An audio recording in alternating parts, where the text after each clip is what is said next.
બગદાણાનો વિવાદ છેલ્લા ઘણા સમયથી ચર્ચામાં આવ્યો છે। આ જ વિવાદને લઈને અત્યાર સુધીમાં 8 આરોપીઓ છે એ લોકોની ધરપકડ બગદાણા પોલીસ દ્વારા કરવામાં આવી હતી ને બીજા 6 આરોપીઓ છે એ લોકોની ધરપકડ એસઆઈટી દ્વારા કરવામાં આવી હતી। પરંતુ હવે આ વિવાદની વચ્ચે બગદાણાના વધારે 3 લોકો છે એ લોકોની પૂછપરછ માટે એસઆઈટીએ તેમને બોલાવ્યા છે।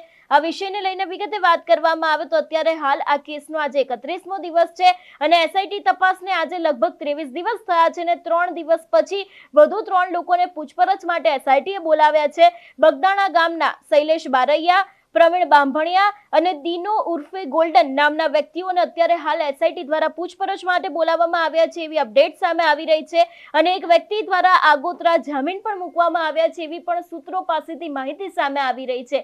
એટલે જે રીતે આ 3 લોકો છે એ લોકોને પણ અત્યારે હાલ પૂછપરછ માટે બોલાવવામાં આવ્યા છે। ક્યાંક ને ક્યાંક આ સમગ્ર ઘટનાની અંદર તે લોકોનો હાથ છે એટલા જ માટે થઈને તેમને પૂછપરછ માટે બોલાવવામાં આવ્યા છે એવી પણ અત્યારે હાલ શક્યતાઓ જોવા મળી રહી છે। જોકે તે લોકોની પૂછપરછની અંદર કયા ખુલાસા થાય છે, એસઆઈટી દ્વારા શું પૂછવામાં આવશે, સમગ્ર બાબતને લઈને હવે કઈ અપડેટ આવે છે તે પણ જોવાનું રહેશે। આપણે જોયું હતું કે અત્યાર સુધી 14 આરોપીઓની ધરપકડ થઈ છે। 8 બગદાણાના પોલીસે પકડ્યા હતા અને બીજા જે 6 આરોપીઓ છે એની એસઆઈટી દ્વારા ધરપકડ કરવામાં આવી હતી। આની પહેલા 13 આરોપીઓ છે એ લોકોની ધરપકડ થઈ હતી અને હમણાં થોડા સમય અગાઉ જે તળાજાના ભારતીય જનતા પાર્ટીના પ્રમુખ છે એટલે કે જયરાજ આહીરની એસઆઈટી દ્વારા ધરપકડ કરવામાં આવી હતી।